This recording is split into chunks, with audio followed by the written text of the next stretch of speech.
Today, I'll show you a simple way to unlock your phone's screen lock or password without losing any data.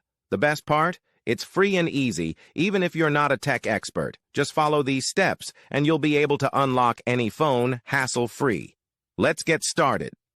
You can unlock your phone's screen lock or password using a special code.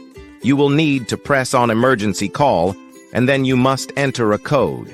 This code is unique to each type of phone and is provided by the phone manufacturer. In this video, we're using a code that works specifically for the type of phone we're demonstrating. Here's how you can get the code.